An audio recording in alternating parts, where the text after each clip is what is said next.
여러 해 동안 유럽 군사계는 스웨덴의 아처를 가장 현대적인 자주포 중 하나로 여겨왔습니다. 빠른 전개 속도, 높은 정확성, 그리고 볼보의 기동 플랫폼 덕분에 새로운 시대의 주력 무기로 불렸습니다. 그러나 우크라이나 전장에서 뜻밖의 전환점이 발생했습니다. 극찬을 받았던 이 시스템이 러시아의 UAV와 포격 공격 전술에 맞서면서 심각한 약점을 드러낸 것입니다. 교전 중 파괴된 아처의 이미지가 스웨덴 여론을 충격에 빠뜨렸고, 이로 인해 스웨덴 군사 지도자들은 그들의 장비 전략을 전면 재검토해야 했습니다. 절대 일어나지 않을 것 같았던 일이 현실이 되었습니다. 무기 개발 능력을 자랑하던 스웨덴이 이제는 전혀 다른 선택지를 찾아야 했습니다. 그들의 시선은 독일도 미국도 아닌 한국으로 향했습니다. 우리는 전 세계 무기 시장을 흔들고 있는 두 가지 이름을 보유하고 있습니다. K9 자주포와 천무 다연장 로켓 시스템입니다. 단순히 관찰하던 스톡홀름은 이제 이 시스템들을 통해 방어 능력을 강화하기 위해 긴급 회담을 추진하고 있는 것으로 알려졌습니다. 스웨덴뿐만 아니라 한국 무기로의 전환이라는 물결이 예상보다 더 널리 퍼지고 있습니다. 또 다른 충격적인 전개는 유럽 방위 산업의 선두주자인 프랑스에서 일어났습니다. UAV와 미사일 시대의 장거리 전투 요구 사항과 빠른 전개 능력을 재평가한 후 파리는 천무에 특별한 관심을 표명하며 가능한 한 빨리 접근하고자 하고 있습니다. 북유럽과 서유럽 각국의 이야기가 갑자기 하나의 큰 그림으로 연결되었습니다. 유럽은 무기 재구조화 단계에 접어들고 있으며 K9과 천무는 러시아에 대한 억제 전략의 중요한 조각으로 떠오르고 있습니다. 무엇이 이 두 시스템을 이처럼 주목받게 만들었을까요? 스웨덴의 자랑이었던 아처가 왜 무너졌을까요? 그리고 파리가 왜 이 경쟁에 뛰어들고 있을까요? 자세한 정보는 지금 스포킹TV에서 확인할 수 있습니다. 수년간 스웨덴은 아처를 자주국방 역량의 상징으로 여겨왔습니다. 이 자주포 시스템은 북유럽의 전술 철학에 맞춰 신속히 대응하고 빠르게 발사하며 즉각 철수하는 목표로 탄생했습니다. 이는 지형이 넓고 병력이 제한적인 북유럽의 특성을 반영한 것입니다. 하지만 우크라이나 전장은 이러한 이론적 계산이 현대 전쟁의 가혹한 현실과 항상 일치하지 않음을 증명했습니다. 이곳에서 아처는 러시아의 자폭 드론, 반포격 및 장거리 포탄 공격에 지속적으로 불리한 상황에 처했습니다.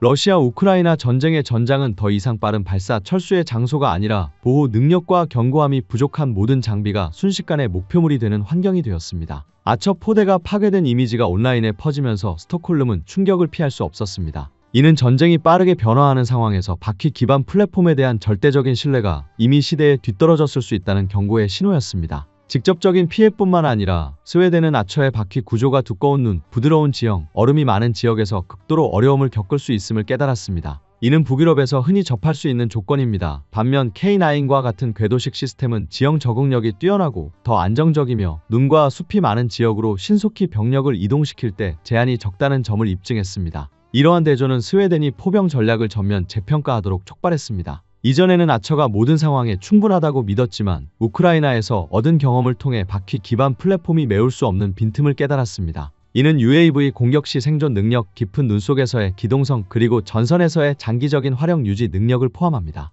유럽 주변을 둘러보았을 때 스웨덴은 놀라운 사실을 발견했습니다. 노르웨이, 핀란드, 에스토니아, 폴란드와 같은 이웃 국가들이 이미 K9을 선택했으며 그들은 자신들의 빙설 조건에서도 이를 매우 효과적으로 사용하고 있었습니다. 실전 데이터, 겨울 훈련 이미지, 유럽 장교들의 평가 모두 K9이 뛰어난 도로 접지력과 빠른 철수 능력을 보여주었다는 것을 시사했습니다. 이러한 상황에서 K9을 고려하는 결정은 더 이상 실험적인 선택이 아니라 긴급한 요구사항이 되었습니다. 러시아가 발트해 인근에서 군사적 존재를 강화하고 있으며 고틀란드 섬과 같은 전략적 지점에 대한 기습 공격 가능성이 증가하면서 스웨덴은 더 이상 주저할 시간이 없었습니다. 모든 조건에서 안정적으로 운용할 수 있는 포병 시스템이 필요하며 K9은 이미 검증된 해결책으로 단기간 내 대량 생산이 가능한 시스템으로 부상했습니다. 아처는 약해서 실패한 것이 아니라 전쟁이 새로운 국면으로 전환되면서 궤도식 시스템이 바퀴식 시스템보다 우위를 점하게 된 것입니다. 이러한 변화는 스웨덴이 한국과의 협력을 더욱 깊이 고려하는 큰 전환점을 마련했습니다. 아처의 한계를 인식한 후 스웨덴이 방향을 바꿀 수밖에 없었던 또 다른 이유는 북유럽이 냉전 이후 가장 민감한 시기를 맞이하고 있다는 현실입니다. 러시아는 발트해에서 활동을 계속 확장하고 있으며 고틀란드 섬과 같은 전략적 지점에서의 충돌 가능성은 더 이상 먼 가설이 아닙니다. 이러한 상황은 스톡홀름이 가장 극한의 조건에서도 공격과 방어 역할을 모두 수행할 수 있는 포병 시스템을 찾아야 함을 의미합니다.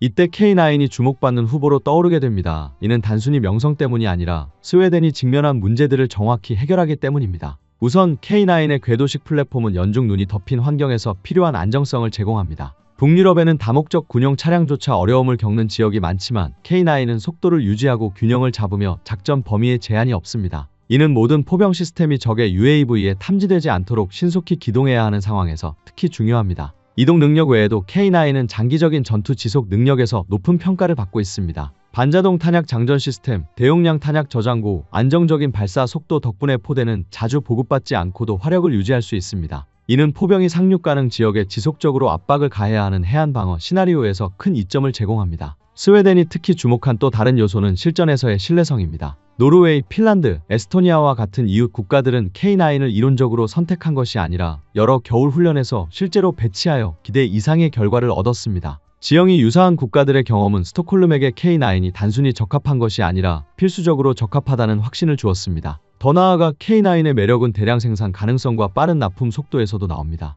유럽이 방위 산업 역량 부족에 시달리는 상황에서 한국이 신속하고 대량으로 공급할 수 있는 능력은 매우 드문 장점입니다. 스웨덴은 아무리 좋은 시스템이라도 상황이 악화되기 전에 도착하지 않으면 의미가 없다는 것을 이해하고 있습니다. 이 모든 요소들이 결합되어 부정할 수 없는 결론을 만들어냅니다. K9은 단순히 아처의 대체 옵션이 아니라 스웨덴 방어 구조에서 부족했던 필수적인 조각입니다. K9이 스웨덴의 전통적인 포병 문제를 해결했다면 천무 다연장 로켓 시스템은 유럽에서 완전히 다른 경쟁에 물결을 일으키고 있습니다. 주목할 점은 이번 관심이 폴란드나 노르웨이 같은 최전선 국가들뿐만 아니라 세계 최고의 방위 산업 강국 중 하나인 프랑스에서도 나오고 있다는 것입니다. 파리가 강력한 무기 자주성을 지향하면서도 한국의 시스템을 찾게 된 이유는 무엇일까요? 첫째, 현대 전쟁의 본질 변화로 인해 장거리 공격 능력이 생존의 필수 요소가 되었습니다. 우크라이나 분쟁은 유연한 화력과 확장된 사거리를 가진 측이 전투의 흐름을 통제할 수 있음을 보여주었습니다. 미국의 하이마스가 그 효과를 입증했지만 제한된 공급과 긴 인도 시간이 많은 유럽 국가들이 절대적인 신뢰를 갖기 어렵게 만들었습니다. 이러한 상황에서 천무는 뜻밖의 해결책으로 부상했습니다. 이 시스템은 다양한 사거리의 탄약을 사용할 수 있을 뿐만 아니라 계약, 인도, 통합이 신속하다는 큰 장점을 가지고 있습니다. 이는 우크라이나 전쟁 이후 군사력을 강화하려는 유럽 국가들이 최우선으로 고려하는 사항입니다. 프랑스는 오래된 M270 시스템을 대체하고 장거리 공격 능력을 확장하려는 필요성 속에서 천무가 국내 개발 프로그램이 몇 년을 기다려야 할 일을 수행할 수 있음을 깨달았습니다. 이는 방위 문제에 있어 자부심이 강하고 외국 기술을 쉽게 수용하지 않는 파리의 관심을 끌었습니다. 그러나 현실은 유럽의 다연장 로켓 시스템이 새로운 전장 요구를 충족시키지 못하고 있음을 보여주었습니다. 폴란드가 천무를 신속히 주문하고 현지 생산 권한을 협상하면서 프랑스는 조기에 행동하지 않으면 기술 경쟁에서 뒤처질 수 있음을 깨달았습니다. 천무의 매력은 단순히 공격 능력에 있지 않습니다. 많은 나토 국가들에게 이 시스템은 수십 년이 걸릴 수 있는 개발 프로그램을 기다리지 않고도 러시아에 대한 억제력을 강화할 수 있는 지름길 해결책입니다. 노르웨이가 유럽 시스템 대신 천무를 우선시하겠다고 선언한 것은 이것이 일시적인 선택이 아니라 서방 방어 전략의 의도적인 전환임을 더욱 확고히 합니다. 유럽 전역이 장거리 화력 능력을 재구축해야 하는 상황에서 프랑스가 천무에 적극적으로 접근하는 것은 한국이 단순한 무기 공급자를 넘어 유럽의 힘의 균형을 새롭게 형성하는 군사 기술의 중심이 되었음을 명확히 보여줍니다. 그리고 나토의 최전선이 북유럽에서 발트해까지 이어지면서 스웨덴, 노르웨이, 폴란드, 프랑스와 같은 국가들이 공통의 시스템을 추구하는 것은 유럽의 장거리 화력 경쟁이 다시 쓰이고 있음을 입증하며 천무가 그 중심에 서 있음을 증명합니다. 전체적으로 볼 때 유럽은 군사력을 재구축하는 시기에 접어들고 있음을 알 수 있습니다. 아처는 한때 스웨덴의 자랑이었지만 우크라이나 전장은 새로운 현실을 드러냈습니다. 현대 전쟁에 더 빨리 적응하는 쪽이 우위를 점할 것입니다. K9과 천무는 단순한 무기 시스템을 넘어 유연성, 신속한 전개, 실전 능력을 최우선으로 하는 새로운 전략적 사고의 상징이 되었습니다. 스웨덴, 프랑스 및 여러 유럽 국가들이 이를 인식하고 있습니다. 끝까지 시청해 주셔서 감사합니다. 내용이 유익하다고 생각되시면 좋아요를 눌러주시고 채널 구독, 알림 설정, 댓글로 여러분의 의견을 남겨주세요. 다음 스포킹TV 영상에서 다시 만나길 기대합니다.